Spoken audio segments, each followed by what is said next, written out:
Bonjour à tous et bienvenue dans ce nouveau webinaire. Je me présente, je suis Jérémy Dambuche, directeur marketing de l'agence Humili 30 et je suis ravi aujourd'hui d'accueillir Marwan Bonjour.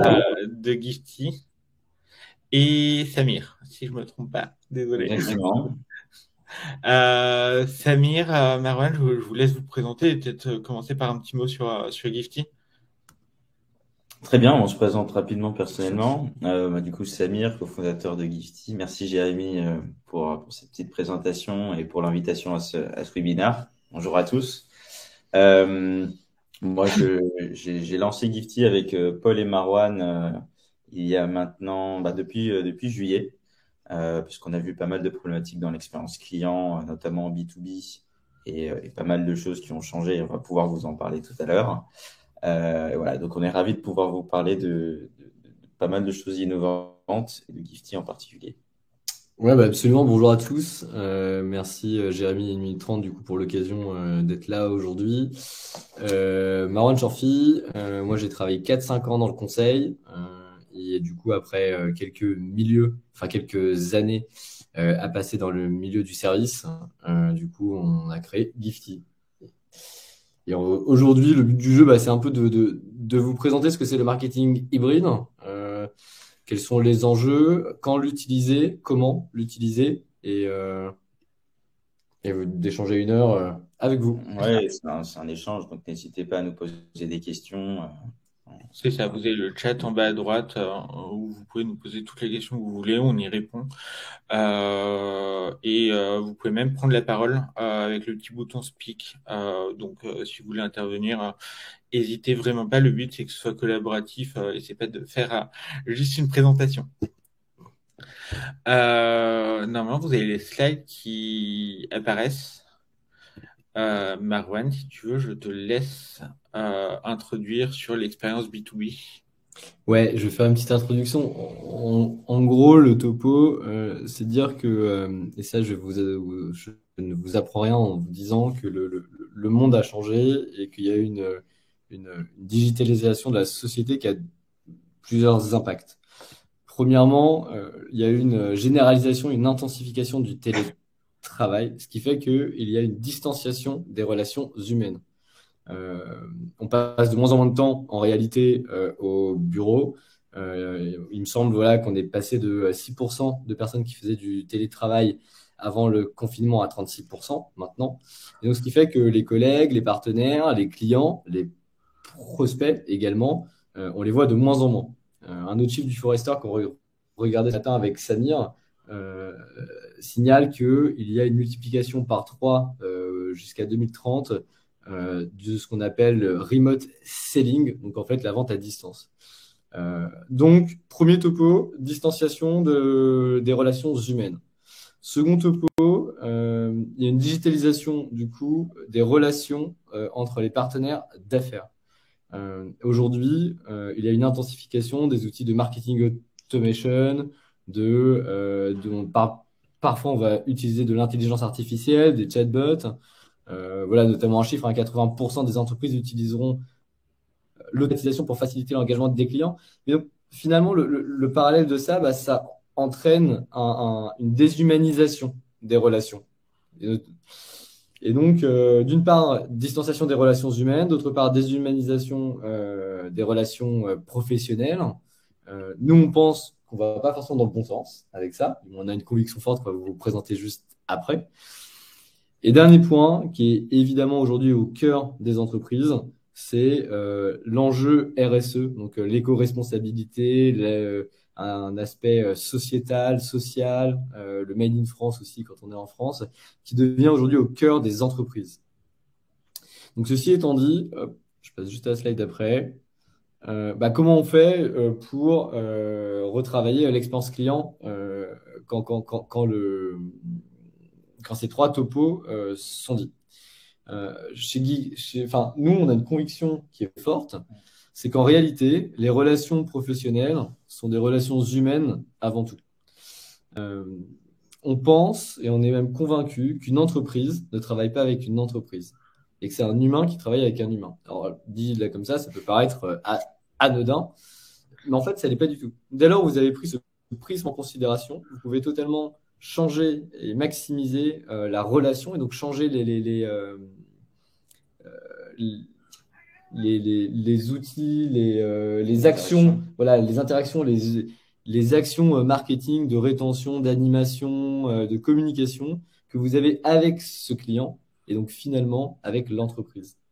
Qu'effectivement, quand on a tendance à tout vouloir automatiser, on a tendance à oublier qu'on a affaire à des humains en face et des gens qui reçoivent nos mails, qui reçoivent des messages, des calls, etc. Et l'automatisation, c'est bien, mais il faut toujours prendre en considération qu'en fait, il y a quelqu'un qui reçoit les messages, qui peut sourire, qui peut être énervé, etc.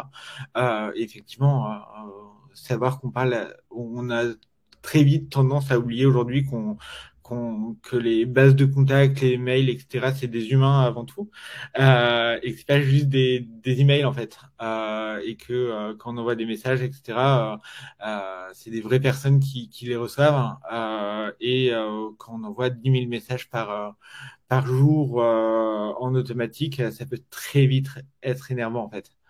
Et du coup, l'émotion et le ressenti tout au long du parcours client est hyper important, quoi. Hmm. Et je sais pas vous, mais je pense que ce constat qui est assez simple, rien d'innovant, dans le fait que c'est des humains qui travaillent entre eux, c'est quelque chose que beaucoup de gens, je pense, ont réalisé avec les dernières années qu'on a vécues, Ouais. mais profondément. Et voilà, donc c'est vraiment juste pour appuyer sur ce sujet, c'est qu'on est des êtres sociaux et on a besoin d'un petit peu de contexte, d'émotion, d'éléments quand on travaille, quand on vit, en fait, de manière générale. Et ça, c'est hyper important. Ouais, effectivement. Je vous propose de commencer par nous raconter un peu dans le chat quelles ont été vos pires expériences en tant que client. Ça peut être en B2B comme en B2C, hein, on prend les deux. Si vous voulez, je commence. Euh, Vas-y. en pire expérience client, en B2B, c'était assez dingue. On cherchait un nouvel hébergeur pour notre site internet. Et du coup, on contacte des boîtes. Et il y a un hébergeur assez reconnu sur le marché où, en gros, on les appelle, etc. Et on leur demande, ouais, sur votre site, vous avez dit que votre service d'hosting était super sécurisé. Euh, Est-ce que vous pouvez nous citer cinq exemples de sécurisation que vous faites au niveau des serveurs pour nous prouver que c'est bien sécurisé et qu'on ne sera pas piraté, quoi. Et la seule réponse du commercial, c'est vous avez tout sur le site. Et surtout que c'est un service qui a 300-400 $ par mois, ce qui est pas anodin. Et on parle de sécurité de site internet, etc. Enfin, aujourd'hui, le site 8030, c'est quand même quelque chose d'important avec 300 000 visiteurs par mois. Et quand tu mets en avant la sécurité et que ton commercial est incapable de te dire bah, quels sont les éléments majeurs qui mettent en place en termes de sécurité, tu es là, bon, pas super rassurant, merci, au revoir, quoi. Et du coup, on avait fait un mail à, à la boîte en disant, écoutez, on a trouvé que le commercial était nul et on aimerait avoir quelqu'un qui puisse répondre à nos questions. Le boss a mis le commercial en question en copie du mail et a dit non, non, il est très bien. Et si vous avez des questions précises, n'hésitez pas. Mais effectivement, le 5 atouts majeurs de notre service n'est pas une question précise. Donc voilà, donc c'est un peu frustrant. Euh, et finalement, on n'est pas allé travailler avec eux. Tu m'étonnes. Normal. Bah ouais. Nous, si on peut prendre, je sais pas, tu te souviens de la boîte d'externalisation commerciale? On Ouais. peut parler un peu de ça. Je sais pas ce que tu en penses. Enfin, l'expérience, moi, je l'ai pas trouvé terrible, hein, Non, personnellement. l'expérience n'était pas terrible. Non, mais en gros, donc nous, on est une start-up. On essaye différents canaux justement pour communiquer et pour évangéliser du coup sur la pratique et l'offre. Et, euh, On et on a testé plusieurs sociétés d'externalisation commerciale, dont une, on a eu une assez mauvaise expérience. Déjà, on a trouvé que le modèle n'était pas super parce que c'était que du fixe. Il n'y avait pas du tout de variable, aucun objectif fixé. donc, quand vous faites du commercial, c'est quand même assez particulier d'avoir uniquement un paiement fixe et pas un paiement à la réussite. Ah, et puis c'est surtout qu'on s'est rendu compte quelques semaines après le démarrage de l'accompagnement qu'ils nous ont mis un jeune stagiaire et qu'il n'était pas. On n'avait rien contre lui, hein. Oui, oui, c'est rien contre lui, mais bon, c'est quelqu'un Ah, qui bien est sûr. jeune, finalement, qui n'avait pas forcément L'expérience. l'expérience pour accompagner.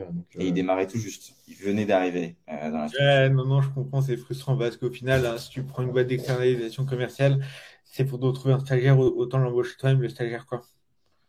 Ouais, oui, exactement. Et surtout qu'on parle au partenaire qui peut avoir un discours assez intéressant, qui fait sens. Et ensuite, on se retrouve pas du tout avec l'offre qui est proposée finalement. Pas Ouais, du tout. Ouais. Et les résultats, à la limite, les résultats étaient très bons, il n'y avait pas de problème, mais les résultats étaient pas bons du tout.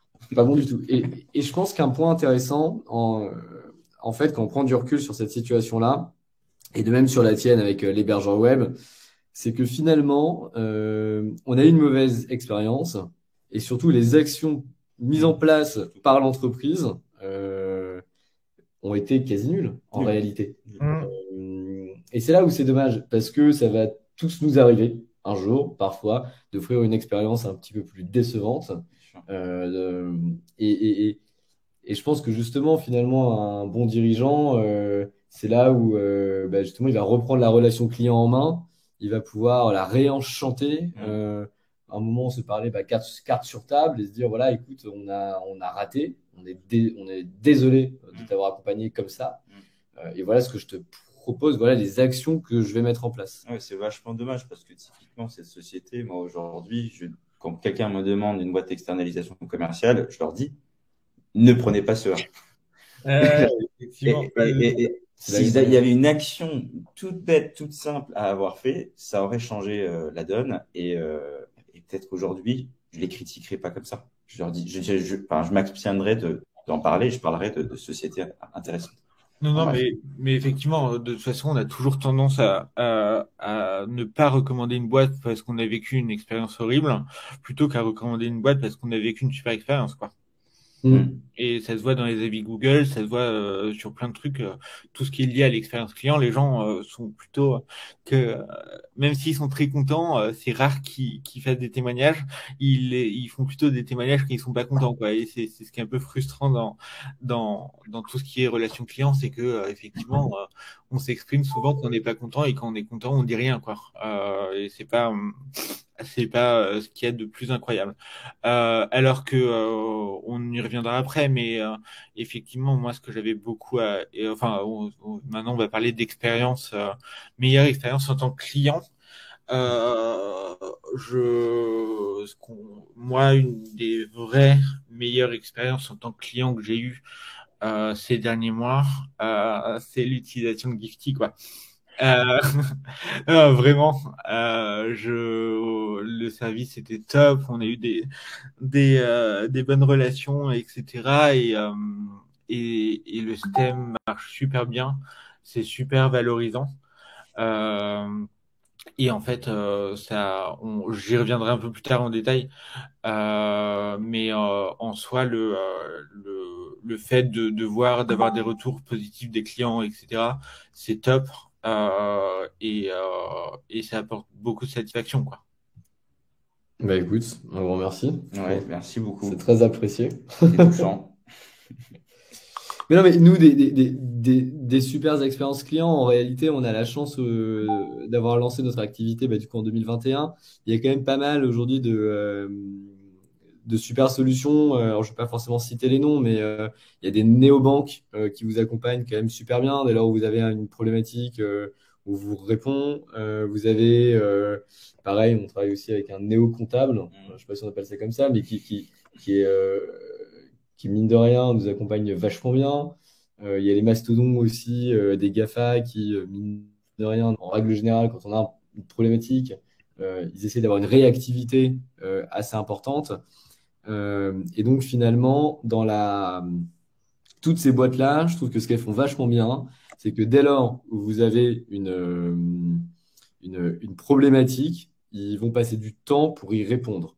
Et ils le font de manière assez réactive. En revanche, je ne sens pas il y a un lien particulier Non. que j'ai créé avec eux. Et aujourd'hui, Non. ça pourrait être eux ou une autre. Quelque part, c'est pas grave. Exactement. Je suis totalement d'accord avec toi, parce qu'à la fin, dès qu'on pose une question, ça change à chaque fois la personne. Il y a un vrai suivi, et donc effectivement, ça peut être cette société ou une autre. Ouais. Il n'y a pas de différenciation dans cet aspect-là. Et c'est Qui peut dommage. être un aspect Et différent. c'est dommage parce qu'en réalité, on peut travailler avec eux pendant des années et des années. Mais en tant qu'expérience en B2C, par exemple, je sais que on critique beaucoup Apple, on critique beaucoup Amazon, etc. Mais en termes de service client, c'est quand même assez incroyable, quoi. Mm. Apple, c'est cher, mais il y a un vrai service client. Quand on entre dans un Apple Store, on est vachement bien accueilli. Quand on a un problème, on a un vrai retour et des solutions rapides. Amazon, on a un problème de livraison, on les appelle directement, ils réagissent très rapidement.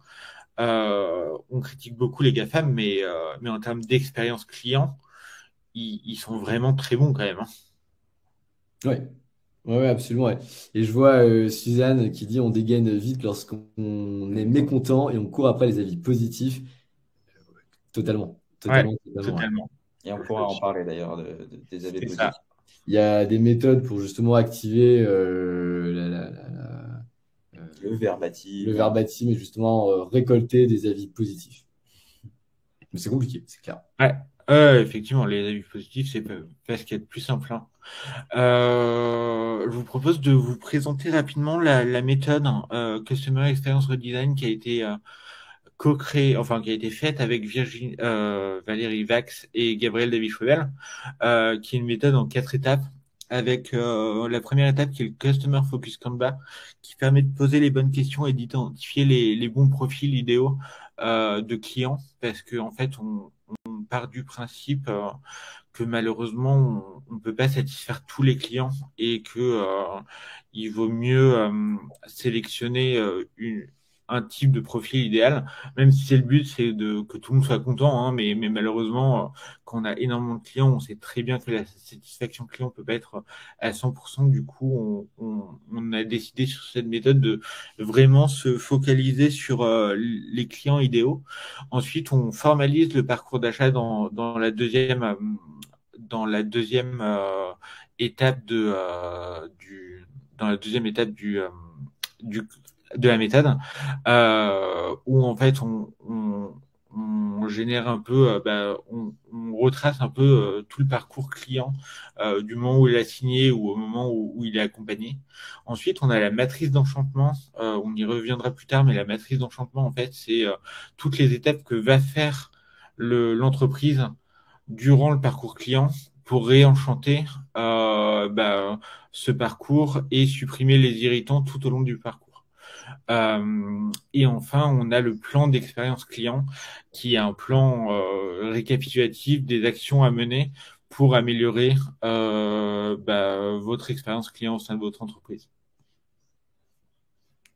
Ouais, je pense qu'un exercice comme celui-là, il est d'une nécessité pour les entreprises en B2B. Je pense que c'est extrêmement important de prendre à minima son top tiers client et Ce recul. ouais, de prendre ce recul, ce moment-là pour analyser finalement quelles sont les interactions, les points de contact que j'ai avec eux, quels sont les irritants et comment je peux justement déverrouiller quelque part ces irritants. Et avoir cette réflexion 80-20 sur les gros quick wins qui ouais. doivent être faits. Et après, en B2B comme en B2C, hein. Ah oui, carrément. Enfin, la méthode marche pour les deux. Ouais. et effectivement, on a essayé de rendre la méthode la plus neutre possible pour qu'elle puisse s'appliquer à tous les secteurs et dans tous les cas, etc., pour justement créer un bon plan d'expérience client pour tout le monde, quoi. Je vous propose de parler du cycle de vie de client maintenant. Mais du coup, en fait, on a joué le jeu. On a repris la matrice d'enchantement, on a refait le travail, et là, bon, bah, juste quelque part vous présenter la synthèse, en fait, qui est assez généraliste, évidemment, Oui, voilà. et donc qui peut s'appliquer dans différents cas d'usage. Je te laisse la présenter. Oui, et peut-être on peut parler à ce moment du marketing hybride un petit peu, parce que bon, on parle un petit peu d'envoi d'objets, de choses comme ça. Et donc, pour rentrer dans le sujet, le marketing, est-ce qu'il y a des gens dans le public qui savent ce que c'est le marketing hybride, tout hasard, ou déjà entendu parler de ce mot, ce terme? Ok, personne, bah, top. Il y Marketing. a, au cas où, il y a 15 secondes de décalage quand tu parles Ok. et la réception Du et message. la réception du message du côté des Ap- participants. Mais Après, je dis pas qu'on aura beaucoup plus de réponses, mais c'est un des facteurs qui fait que tu as pas une réponse directe, quoi. ok. Non, mais dans tous les cas, enfin, ça me paraîtrait assez normal que les gens ne connaissent pas, parce que c'est quelque chose d'assez nouveau comme terme. Et le marketing hybride, en fait, c'est vraiment quand on va oui, en gros, c'est le mix entre on et offline, mais c'est la combinaison entre l'automation et l'envoi d'objets, notamment physiques. Où aujourd'hui, nous, on va pouvoir envoyer des mails, des newsletters, des éléments vraiment digitaux, et également automatiser ou pas l'envoi de cadeaux, d'objets, de livres blancs physiques, etc., etc. En fait, l'idée simplement du marketing hybride, c'est de se dire aujourd'hui, on est massifié de communication numérique, et on va justement aller chercher la différence, créer créer un sentiment plus fort avec un objet qui reste sur un bureau, sur une table, qui marque, mais le tout de manière beaucoup plus simple parce qu'aujourd'hui, mine de rien, le digital est présent. Et donc, justement, le marketing hybride, c'est finalement ce bon mix, ce complément entre digital et offline. Euh, Et vraiment le combiner. Ça veut ouais. dire regarder le parcours client, enfin tout ce qu'on peut faire sur le marketing automation, mais qu'à la fin, il y ait quelque chose de physique qui soit fait. J'ai un retour du Suzanne qui dit mix entre on et Ouais. offline. Effectivement, c'est bien ça. Et d'ailleurs, chez Mitron, on l'a fait aussi, hein, parce que bon, ça fait 10 ans qu'on existe. On a commencé, à la base, on est une agence d'inbound marketing. On crée beaucoup de contenus, etc., et notamment beaucoup de contenus digitaux avec des articles de blog, des livres blancs, etc. Et on a voulu mettre un peu plus de marketing hybride dans nos stratégies en créant une maison d'édition. En créant des livres, alors ça a commencé par des livres, un livre de Gabriel sur l'inbound marketing, ensuite nos méthodes, notamment acquisition strategy design, customer experience redesign, etc. Et effectivement, le fait de faire des bouquins, ça change beaucoup de choses, quoi. Parce que un bouquin, tu peux l'envoyer en rendez-vous à un client. C'est quelque chose qui garde sur sa table de chevet, etc. Ça permet de faire découvrir l'agence. Ça nous a permis de nous extraire de l'inbound marketing et d'avoir nos propres méthodes et de nous différencier vraiment sur le marché où tout le monde faisait un peu la même chose. Et du coup, le marketing hybride a vraiment changé beaucoup de choses pour 1 minute 30 et nous a permis de vraiment nous différencier et de marquer plus les esprits, quoi. Ouais, et je trouve qu'un livre, c'est un très bon exemple parce que pour le coup, bon, déjà, c'est un objet qui est physique, ça on en a déjà parlé. C'est un objet qui a beaucoup de sens, qui est vraiment rempli de sens parce qu'on va donner de la connaissance à notre client ou aux partenaires avec lesquels on travaille. Et un livre, c'est personnalisable. En fait, on peut ouvrir la première page et y mettre un petit mot personnalisé. Et ça a énormément de sens et ça crée un sentiment super chouette. Exactement, Suzanne, c'est un pseudo lead magnet physique. Le lead magnet sur Internet, bah, on le voit, on peut passer à côté. Le Bah, lead magnet physique, bah, il est là. et Il est là et il a dit, Jérémy a dit les deux termes, ça nous permet de nous différencier et vraiment avoir un lien avec les personnes. Et effectivement, un livre blanc, tu le télécharges, tu le feuillettes 5 minutes, et encore 5 minutes, c'est beaucoup.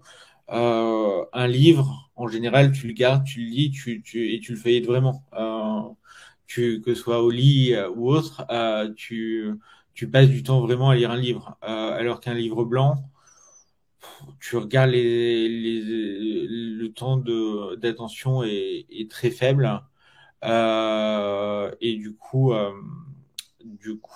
c'est vrai que c'est vrai que ça a beaucoup plus de valeur un livre, quoi. Hmm. Exactement, exactement. Mais il y a Et quand même des méthodes aussi, là encore, bien sûr. pour maximiser la probabilité de lecture d'un livre blanc. Il y a des choses qui existent. Oui, effectivement. Et pour revenir un petit peu sur le cycle de vie client, ce qu'on a fait, c'est qu'on a décomposé un petit peu les différentes étapes, hein, encore une fois, un peu à la grande louche, Hyper généraliste, alors. hyper généraliste. On a essayé d'appliquer justement le marketing hybride en se disant qu'est-ce qu'on peut activer, qu'est-ce qu'on peut faire pour créer du lien, pour créer un engagement, une différenciation dans ce cycle de vie. Et en fait, on peut voir euh, qu'au premier rendez-vous, on peut, pour décrocher un premier rendez-vous, un prospect qui est très qualifié, l'envoi d'une enveloppe de prospection avec peut-être un petit sachet de thé pour une prise de rendez-vous et une dégustation de ce sachet de thé lors de ce prochain rendez-vous. Il y a un message personnalisé, Voilà. par exemple, à l'intérieur, pour dire Hello, Jérémy, c'était un plaisir d'échanger avec toi ces derniers jours sur ta ta ta. Si tu as la moindre question, je reste à ta disposition. Moi, je suis convaincu de la pertinence de notre offre. Exactement. Ça peut être un truc super intéressant à faire où voilà, la valeur peut être assez minime et en même temps, c'est quelque chose de fait en interne. On n'achète pas la personne. C'est juste pour évoquer, créer de la différenciation et de l'émotion aussi. L'émotion qui peut être de l'intrigue, de la motivation, des éléments comme ça. Et on peut faire énormément de choses, comme vous pouvez le voir, et on n'a pas non plus rentré trop dans le détail parce que il faut que ce soit lisible. On peut travailler suite à un webinaire, remercier les participants pour qu'ils soient motivés pour les prochaines fois, pour qu'ils soient motivés à participer. On peut travailler sur, après l'envoi d'une propale, une box d'activation, remercier l'équipe, surtout quand les cycles de vente sont très longs.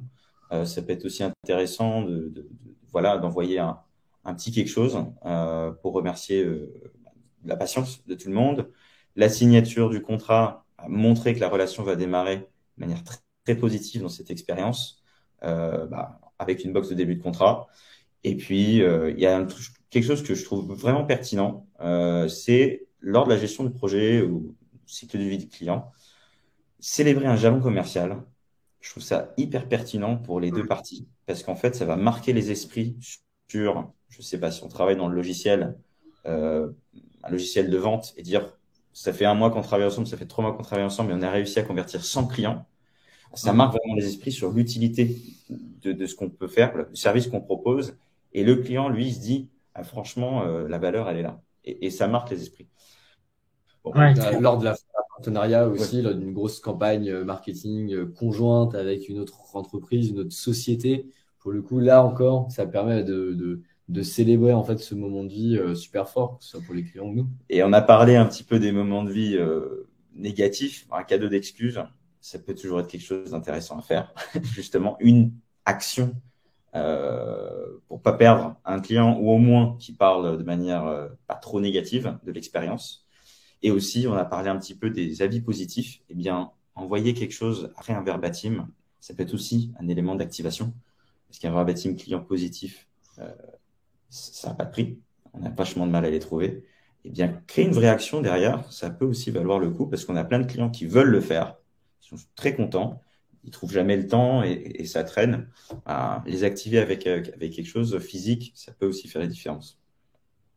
Non, effectivement, et comme vous le dites, ça intervient à toutes les étapes du cycle de vie client, que ce soit au niveau de la prospection, au niveau du moment où il est client, pour la fidélisation, même pour les collaborateurs, etc. Du coup, Ouais. c'est vraiment quelque chose de global et de 360 et pas uniquement pour un anniversaire ou autre, quoi. Ouais, Mm. ouais. Et c'est hyper important de trouver le bon moment pour envoyer quelque chose parce qu'un objet, il faut qu'il ait du sens et le sens vient sur le moment. Et l'impact est bien plus fort. Et je vais donner un exemple qui est négatif. Je sais pas, bon, le scandale avec les pizzas et les enfants qui ont pu aller à l'hôpital, ben, il y a une des mères qui a reçu une Ah carte oui, gift ouais, de 20 euros. les 20 euros là. Ouais, Voilà, les 20 euros. Bon, ça, c'est terrible. Donc, ouais, clairement. il y a tellement d'autres moments importants et il faut vraiment trouver la bonne personne, trouver le bon moment, envoyer le bon objet qui a du sens par rapport à ce moment-là pour que c'est le bon impact, justement. La clé, c'est le moment de vie. Et c'est tous C'est clair. Ouais. tous ces éléments qui vont constituer la stratégie de marketing hybride pour que ça soit concluant et vraiment héroïste, que ce soit dans de l'argent ou que ce soit dans l'expérience ou in fine Ouais, non, non, l'émotion. mais clairement, l'histoire des 20 euros, c'était scandaleux, quoi. Euh, la pauvre ayant de faire son fils, tiens, 20 euros de bon d'achat. Ouais, merci, au revoir. On se retrouve au tribunal. Mais Ouais. effectivement, c'est. Ouais, et envoyer une bouteille de champagne à un prospect, non, pareil, non, c'est pas bon. Et en fait, c'est d'avoir plein de cadeaux avec ou des objets différents qui vont correspondre au bon moment. C'est Ouais, ça. non, mais ça,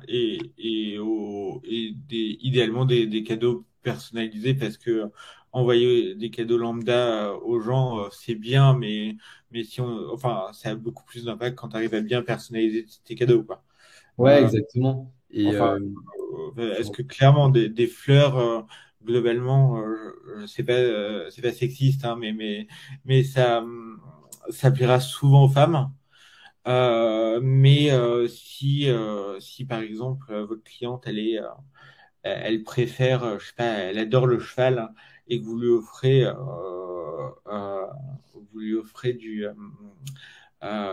une session avec un cours de cheval ou je sais pas quoi, Mm. ça aura beaucoup plus d'impact qu'un bouquet de fleurs quoi. Ouais. Ouais, ouais. La pertinence de ce qui a été envoyé, évidemment, ça a vachement de sens. Et c'est quelque chose qui est très compliqué à faire. ouais, c'est compliqué parce que les gens en B2B, on les connaît pas forcément. Et donc, parfois, évidemment, on peut envoyer une attention qui peut être malheureusement parfois mal prise.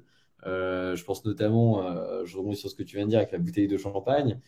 Mais il y a pas mal de monde finalement qui boit pas d'alcool ou pas de Hmm. champagne. Alors, d'une part, ça peut ne pas faire plaisir. Et d'autre part, en fonction du moment de vie, ça peut être limite mal pris. Ouais. On parle on parle de cadeaux, mais nous, dans le sens beaucoup plus large en réalité. On va parler d'objets physiques. Tout à l'heure, on parlait de la box d'activation dans la proposition commerciale. Alors moi, je serais ravi de savoir nos participants, globalement, vous travaillez dans quel type de service, de métier. Ouais. Donc n'hésitez pas à nous mettre aussi juste là en commentaire Ouais, si vous êtes en euh, B2B, en vos secteurs B2C d'activité. et vos secteurs d'activité effectivement. Ouais, ouais, ouais. Et comme ça, on pourra peut-être justement échanger sur des cas d'usage qui sont un peu plus clairs pour vous. Mais typiquement, en service, pour terminer là, envoyer une proposition commerciale avec une petite attention, mais ça peut être un sachet de thé et du chocolat et la proposition commerciale, mais écrite, physique. Et dis allô, comme convenu, tu trouveras là notre proposition. Et pour agrémenter ce moment de lecture, qui est quand même, il faut le dire entre nous, c'est des moments de lecture assez froids. Quand vous travaillez avec des entreprises, majoritairement, on parle de value proposition et de prix. Et c'est normal, hein, c'est normal. On est là pour un service et il y a un prix. Donc, on a envie d'évaluer le service et de comprendre le prix. Mais si on peut justement Un peu d'humour. enlever l'irritant du sérieux qu'apporte ce moment-là et apporter une touche un peu plus émotionnelle et un peu plus agréable, et ben ça marche bien. Et donc ça fait une transition toute faite sur bon, globalement des KPI, on en a énormément. On voulait juste vous en citer un qu'on trouve pertinent. Aujourd'hui, on est plutôt entre marketeurs et commerciaux autour de cette table. Il y a un chiffre qu'on trouve assez pertinent, c'est Sendozo. C'est un acteur très important aux États-Unis qui justement fait du marketing hybride.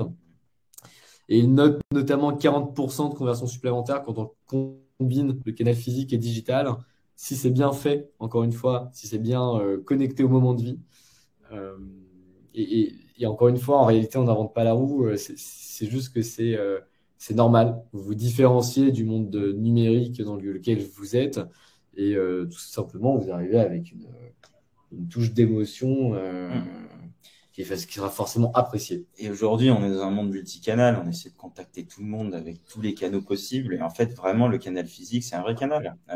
Et maintenant, on va vous en parler, il est en partie digitalisé, dans le sens où il est facilité. Et donc, ça permet de créer un nouveau touchpoint. Donc, aujourd'hui, on relance sur tous les canaux. Avoir un nouveau touchpoint, franchement, ça peut faire la différence où Clairement. contacts vont répondre. Et ne pas parler du professionnel, mais parler d'autres choses de plus personnelles. Ouais.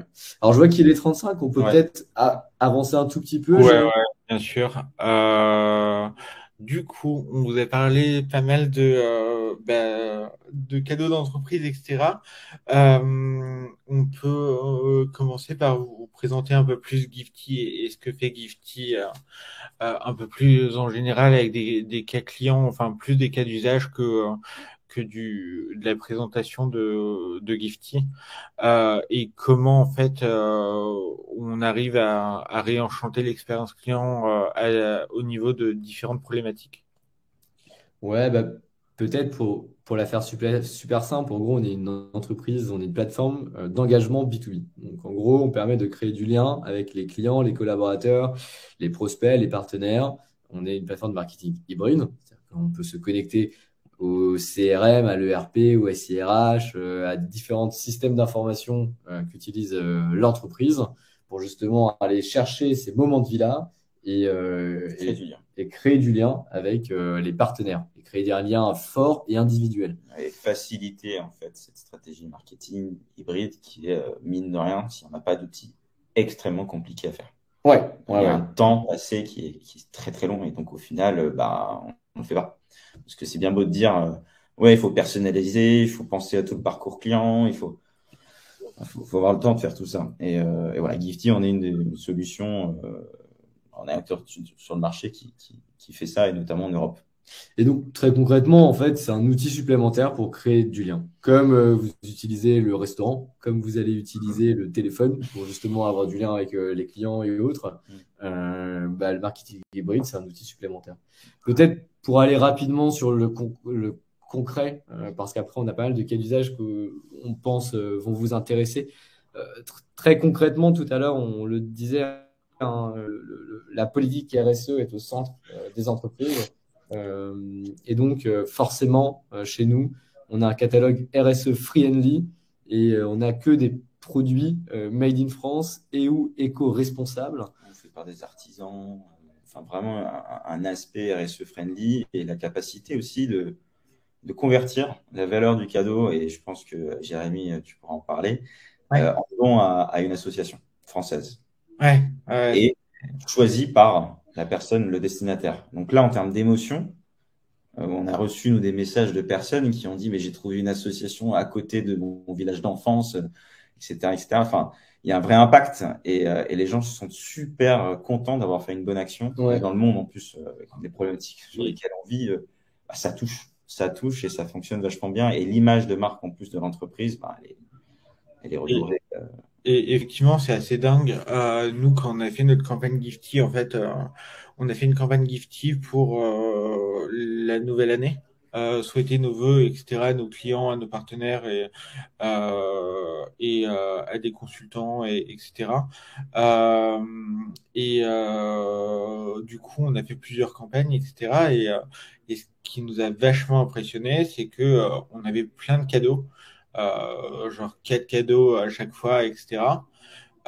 Et on a 50% des personnes à qui on a envoyé un Gifty qui ont préféré faire un don à une association plutôt que de prendre le cadeau. Mm. Et pourtant, il y avait des cadeaux, genre des box super sympas, des séjours, etc. Enfin, des trucs découvertes, etc. Et j'étais vachement étonné que 50% préfèrent faire un don plutôt que de prendre le cadeau, quoi. Parce que de base, moi, je pense que j'aurais pris le cadeau. Mais c'est vrai que c'était super valorisant de voir que les gens préfèrent faire un don que de prendre des cadeaux. Euh, Mm. et ils étaient vachement contents. Enfin, il y a aussi un mur de remerciements dans Gifty où les gens peuvent remercier la personne qui a envoyé. Et tous les jours, on voyait les messages de remerciement et c'était top, quoi. Enfin, merci beaucoup, ça fait plaisir, etc. Super cadeau. J'ai reçu des photos quand les gens recevaient leur Ah, c'est cadeau génial ça. chez eux, etc. C'est vachement sympa, quoi. Et c'est là où on voit qu'il y a du lien. Que- Ouais, non, mais c'est ça. Alors et- que avant, les années précédentes, quand on faisait nos cadeaux à nos clients, en général, tu as un mail de remerciement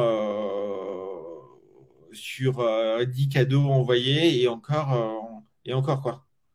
Et d'ailleurs, souvent, les remerciements, c'est assez rigolo. C'est un bon mix entre un remerciement professionnel, donc dire qu'en fait, on apprécie la collaboration, Ouais, et c'est souvent assez précis sur un projet sur lequel on travaille, les derniers éléments qu'on a mis en place. Enfin, il y a ce petit mot professionnel et s'ajoute à ceci un mot personnel. Et ça, ouais, en réalité, c'est quelque chose que vous n'auriez pas en réunion, parce que c'est ouais, compliqué, clairement. c'est pas un format qui est adapté Oui. pour. Et peut-être pour expliquer à tout le monde, parce qu'on parle de laisser le choix en fait à la personne qui reçoit le cadeau, dans les très grandes lignes, pour vous expliquer rapidement comment Gifty fonctionne. En gros, vous vous connectez sur une plateforme. Non, mais laisse T'as juste pas. si on a des On les slides, a mais mis à la laisse, fin. on les a mis à la fin et c'est même pas. Si, mais Ok. on peut montrer Ok. rapidement, hein. Alors hop, et on Ouais, reviendra après du ça coup. peut être plus clair pour tout le monde, effectivement. Ouais, dans les. En fait, effectivement, vous avez votre dashboard où vous pouvez paramétrer une campagne. Dans votre campagne, vous intégrez en fait les mails, etc. Ce qui est super bien fait, c'est que en fait, la solution envoie un email avec le choix de 4 cadeaux par qui ont été présélectionnés par la personne de l'entreprise. Et en fait, ici, vous voyez, vous avez soit le choix entre les 4 cadeaux, soit le choix de faire un don à une association. Et c'est comme ça que ça se présente. Et après, lorsque la personne fait son choix, elle remplit un formulaire qui est reçu par Gifty et pas par l'entreprise qui a envoyé le cadeau. Du coup, c'est super RGPD compliant. Euh, et, euh, et après, vous voyez en tant qu'envoyeur, vous avez des stats où vous avez qui a pris quoi, qui a fait quoi, le total de cadeaux commandés, etc., etc. Ouais, Euh, vous avez une centralisation de la data et une traçabilité Et totale. ce qui permet justement après de vraiment avoir un outil marketing finalement, parce qu'on peut regarder les campagnes qui ont fonctionné, qui n'ont pas fonctionné, faire de la B-test, faire des arbitrages aussi, parce que Jérémy, tu t'envoyais des cadeaux, mais tu savais pas si ça plaisait ou pas.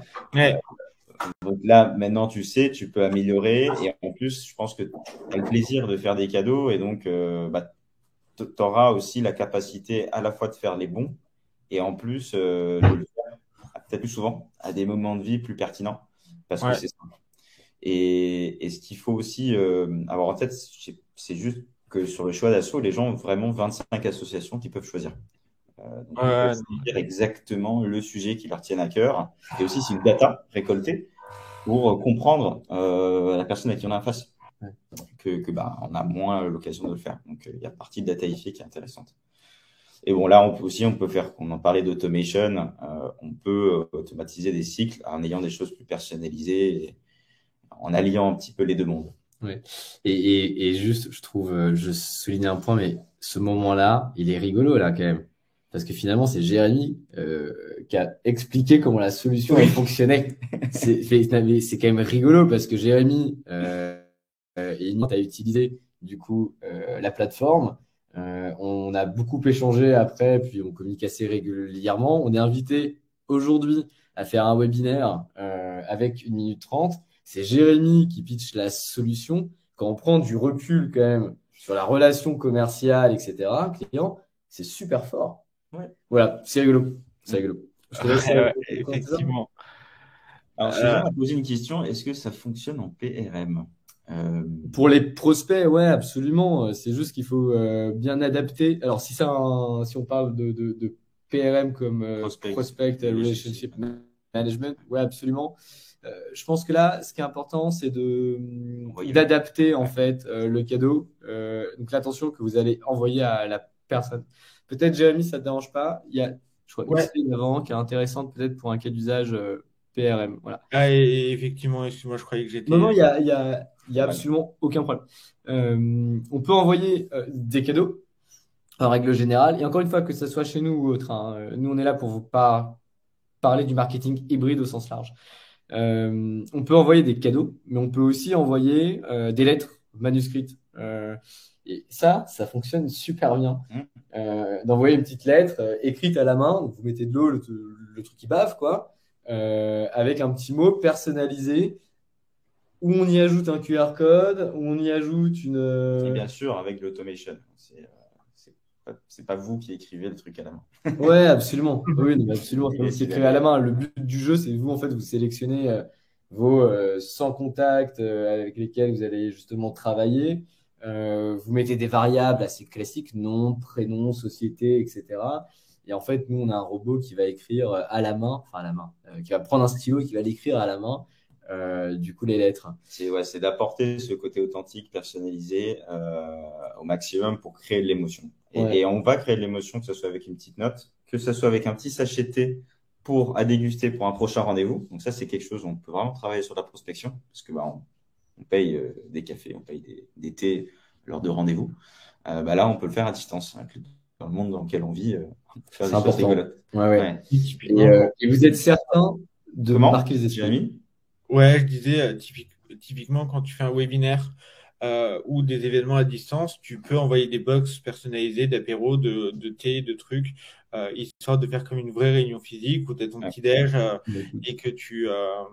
et que effectivement tu as une vraie sensation d'expérience autre que je suis juste derrière mon écran à suivre un webinaire, quoi.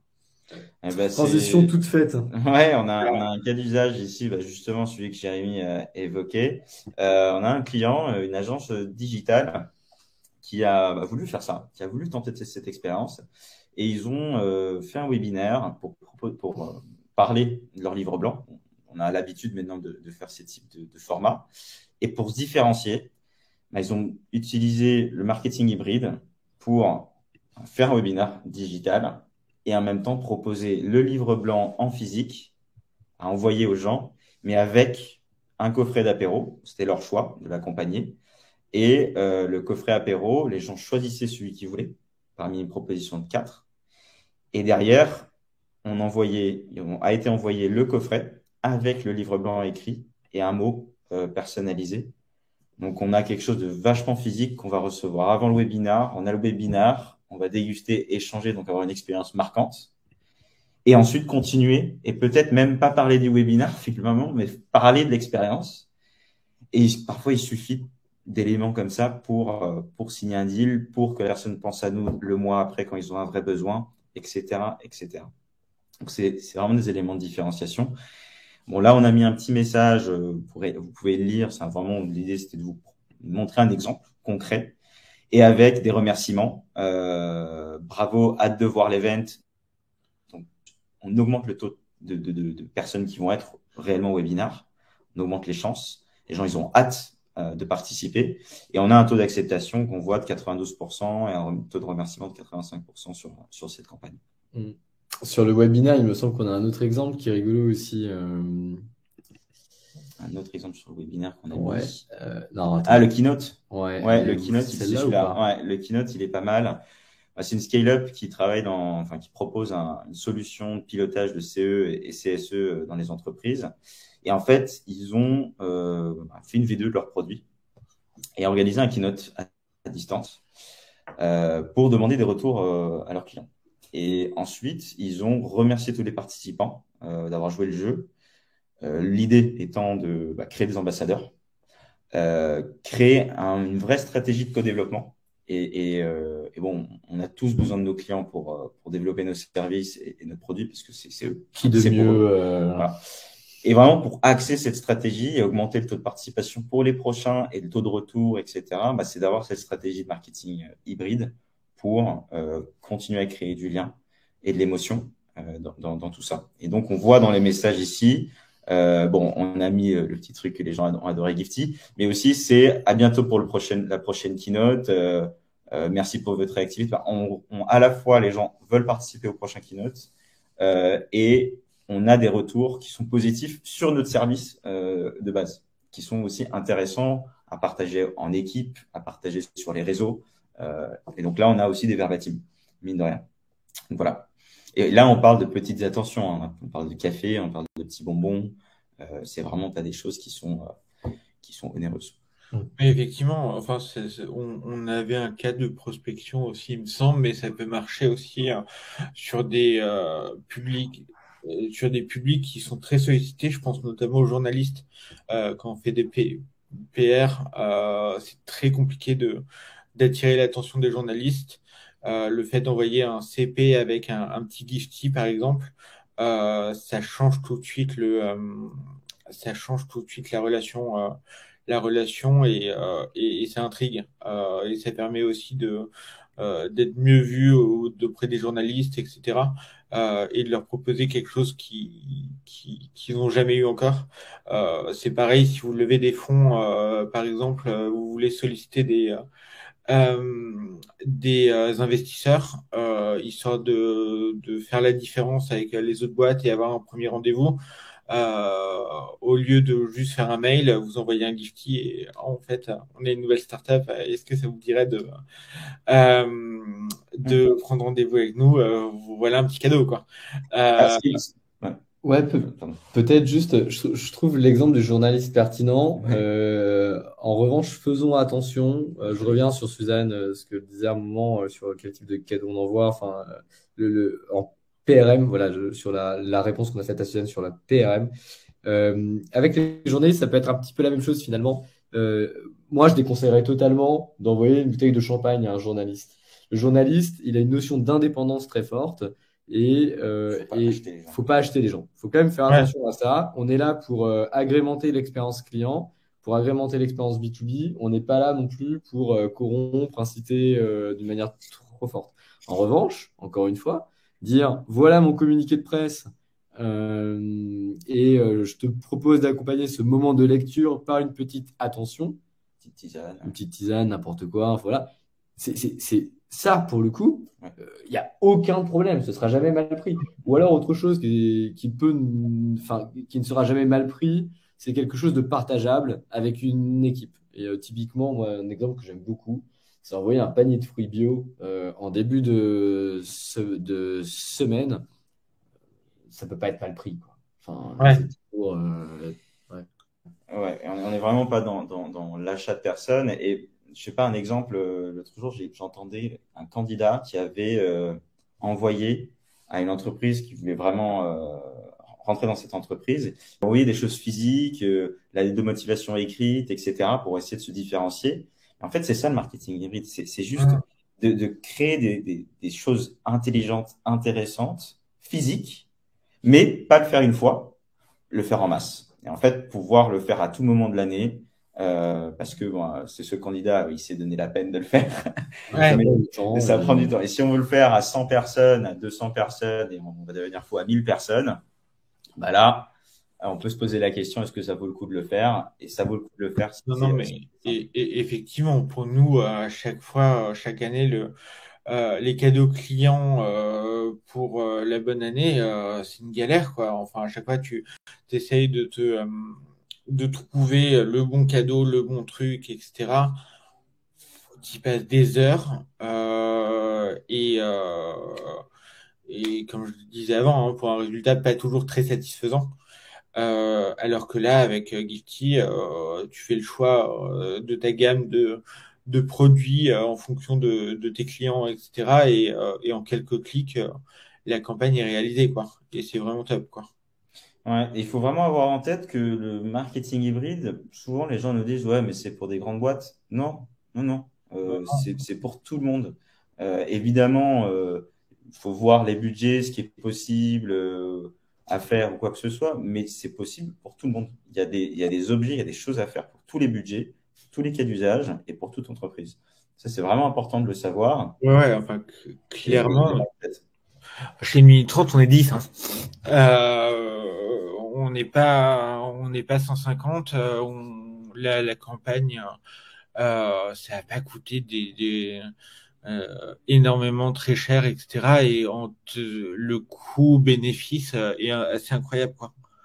Mm. Donc effectivement, c'est à la portée de tout le monde de faire du marketing hybride et, euh, et d'améliorer l'expérience client, etc., quoi.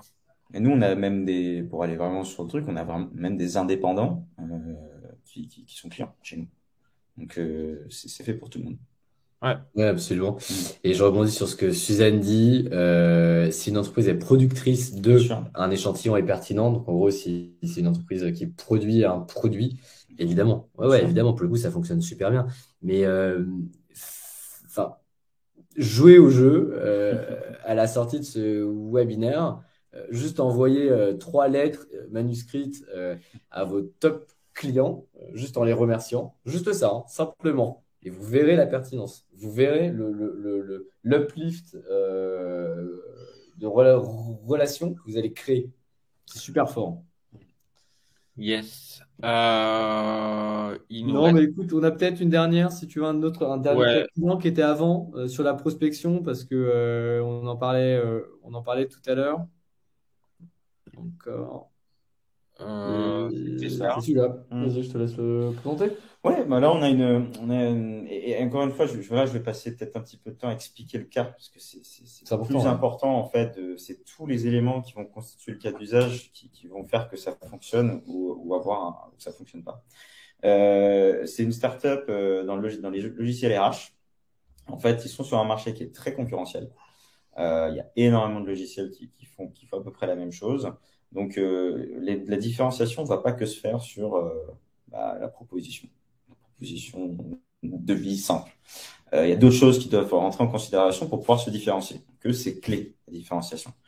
Et aussi, ils sont sur un marché où quand on prend le logiciel RH, c'est pas pour 2 mois. On signe quelque chose pour 1 an, 2 ans, 3 ans, 5 ans. Et donc, il y a aussi une peur de pouvoir rentrer, de signer ce deal et de rester collé avec un fournisseur. Et donc, c'est important d'avoir une bonne expérience client. Et eux, ce qu'ils font, du coup, c'est bon, le processus de vente est assez long. Leur gros moment, c'est en Q4. Et donc, c'est là où il faut réussir à vendre.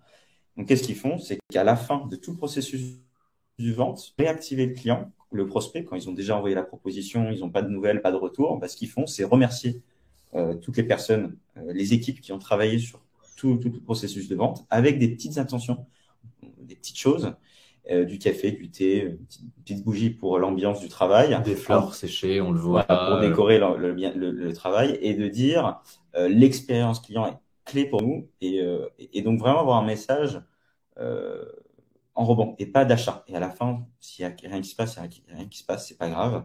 Et parler d'équipe, parler au global. Voilà. Et donc, les retours, vous le voyez, on a un taux d'acceptation de 70%. On a un taux de remerciement de 80% sur quand même la prospection. Faut le savoir. Et cette entreprise, est-ce que c'est que nous? Je pense pas. Mais cette entreprise a battu ce record de vente sur le Q4 de l'année dernière. Et aujourd'hui, c'est un client récurrent qui ont mis le marketing hybride dans leur stratégie de vente. Et tous les commerciaux ont des budgets pour pouvoir activer leurs clients ou leurs prospects au bon moment à la bonne personne. Je crois qu'on arrive à la. Ouais, on arrive au bout. Merci beaucoup, c'était top. Grand plaisir. C'était vraiment super intéressant. J'espère que dans le public, vous avez appris plein de choses sur le marketing hybride. On Euh, espère tous. Petit instant promo, si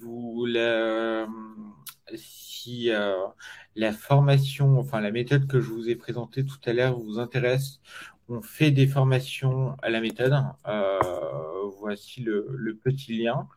La semaine prochaine, on retrouve Christophe Kuhner, qui est un de nos consultants, euh, à 10 heures, pareil. Et voilà. Marwan, je vous laisse le mot de la fin. Écoutez, merci à tous. J'espère que le marketing hybride, c'est quelque chose qui vous intéresse. Vous pensez qu'il y a vrai potentiel parce que nous, on le croit vraiment. On passe notre vie à ça. Et vraiment, aujourd'hui en France, c'est quelque chose qui est très peu fait. Et donc, il faut prendre le truc pour se différencier, justement. Jouez le jeu et Voilà, vous verrez. vous verrez. Au revoir. Et puis à bientôt, on espère. Merci beaucoup. À très vite. Bye Au bye. revoir. Au Ciao. revoir.